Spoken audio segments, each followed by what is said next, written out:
Welcome to my YouTube channel CS class. आज हम वैदिक सभ्यता का पार्ट 3 डिस्कस करेंगे। पार्ट 1 और 2 पिछले वीडियो में डिस्कस कर चुके हैं। आज पार्ट 3 को डिस्कस करेंगे। अच्छा लगे तो लाइक शेयर सब्सक्राइब करें। देखेंगे आर्यों का मुख्य व्यवसाय पशुपालन और कृषि था। प्रश्न आ सकता है कि आर्यों का मुख्य व्यवसाय क्या था, तो पशुपालन और कृषि था। फिर देखेंगे आर्यों का प्रिय पशु घोड़ा था। प्रश्न आ सकता था कि आर्यों का प्रिय पशु क्या था, घोड़ा था।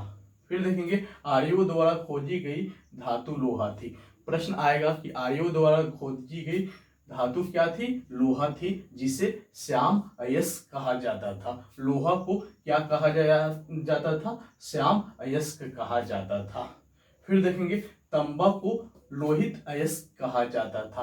प्रश्न आ सकता है कि तांबा को क्या कहा जाता था, लोहित अयस्क कहा जाता था। फिर देखेंगे व्यापार हेतु दूर दूर तक जाने वाले व्यक्ति को पन्नी कहा जाता था। व्यापार हेतु दूर दूर तक जाने वाले व्यक्ति को क्या कहा जाता था, पन्नी कहते थे। क्या कहते थे, पन्नी कहते थे। फिर देखेंगे ऋण देकर ब्याज लेने वाले व्यक्ति को, ऋण देकर ब्याज लेने वाले व्यक्ति को विकनंट या सूदखोर कहा जाता था। प्रश्न आ सकता है कि ऋण देकर ब्याज लेने वाले व्यक्ति को क्या कहा जाता था, विकनंट कहा जाता था। देखेंगे वैदिक काल में। फिर देखेंगे मनुष्य और देवता के मध्य, मनुष्य और देवता के मध्य की भूमिका निभाने वाले देवता के रूप में अग्नि की पूजा की जाती थी। प्रश्न आ सकता है मनुष्य और देवता के बीच की भूमिका निभाने वाली देवता में किसकी पूजा की जाती थी, अग्नि की पूजा की जाती थी।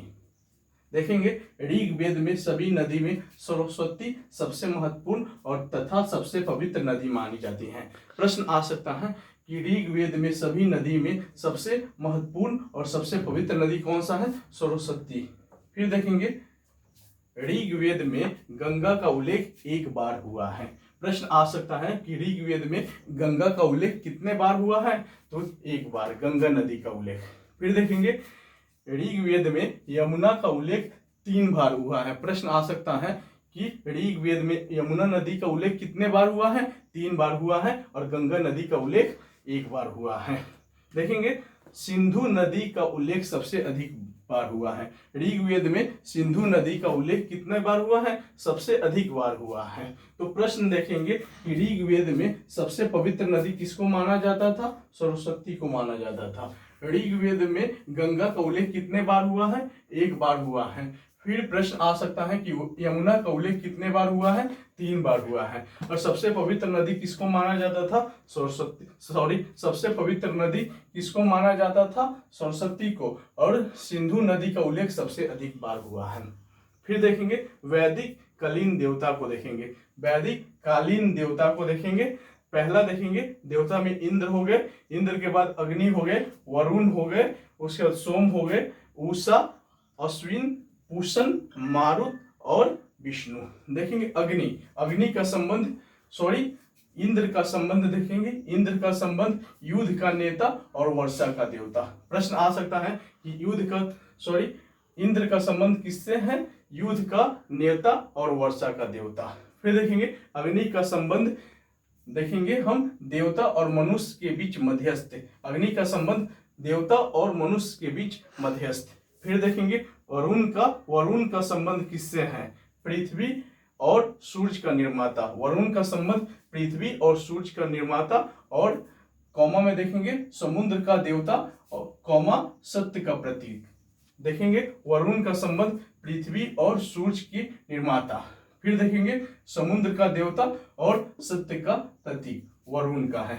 सोम का देखेंगे, सोम देवता का संबंध वनस्पति का देवता बोला जाता है, सोम को वनस्पति का देवता कहा जाता है। फिर देखेंगे उषा, प्रगति और उत्थान देवता। उषा किससे रिलेटेड है, प्रगति और उत्थान देवता से रिलेटेड है उषा।